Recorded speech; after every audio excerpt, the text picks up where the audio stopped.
Today, let's explore 5 cool solar system facts you may not have heard before. Number 5. A strange dwarf planet. First, let's check out this unique dwarf planet, called Haumea.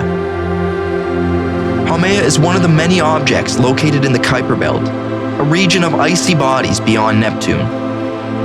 These objects are sometimes referred to as trans-Neptunian objects, or TNOs.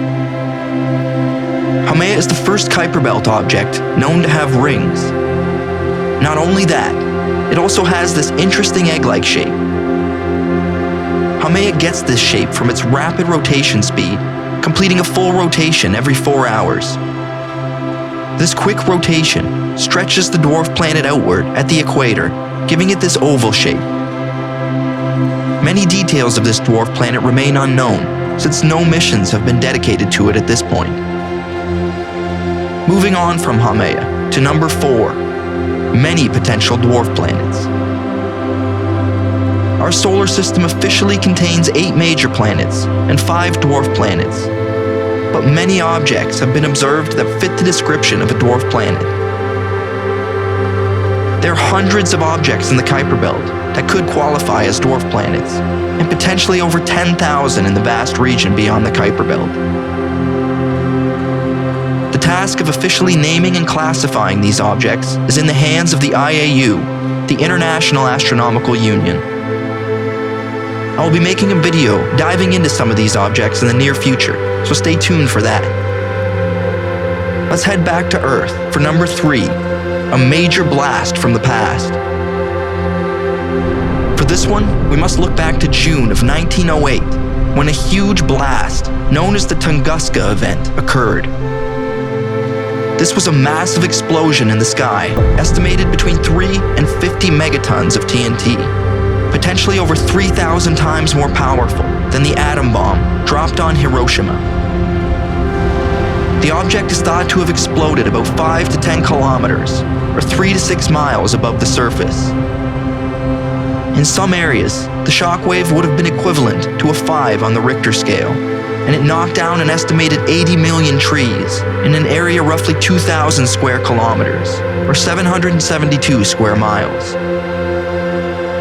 The most commonly accepted theory is that the blast came from a comet or meteor exploding in the atmosphere.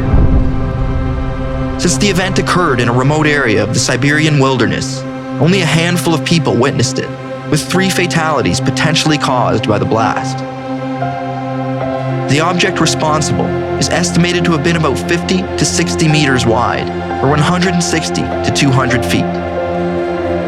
Many details surrounding this event are still a mystery, but it certainly shows us the power of space, especially considering the object didn't even reach the surface. On to number 2, speeding through the galaxy. Though it feels like we are stationary here on Earth's surface, our planet, the Sun, and the entire solar system are speeding through space, orbiting the center of the galaxy. The solar system is traveling at roughly 828,000 kilometers per hour, or 515,000 miles per hour. With this speed, you might think we orbit the center of the galaxy rather often, but in reality, it takes about 230 million years to complete a single orbit. This means that the Sun has only done about 20 laps of the galactic center in its 4.6 billion year lifespan. Moving on to our final fact, with number 1, the very edge of our solar system. When discussing the edge of our solar system, many will cite the Heliosphere as the boundary, since the Sun's solar wind interacts with the interstellar medium at this point. The Heliosphere is thought to extend roughly 100 AU from the Sun.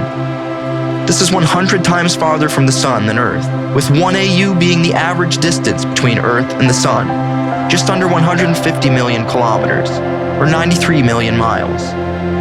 But the Sun's gravity reaches much farther beyond the Heliosphere, with the theoretical Oort Cloud.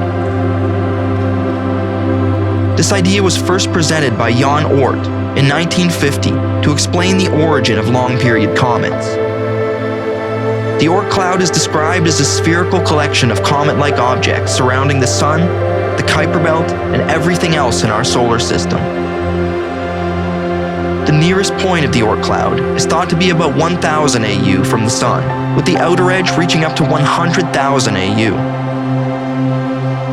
Given its distance from Earth and the Sun, the Oort Cloud has never been directly observed, but the behavior of long-period comets seems to point toward a collection of very distant objects.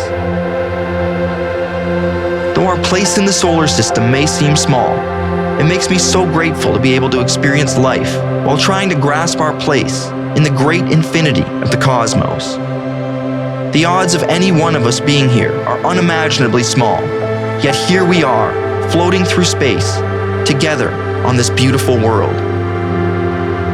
Thank you so much for joining me today. I truly appreciate it. If you enjoyed this video and would like to show your support, feel free to give it a thumbs up or share it with other curious minds.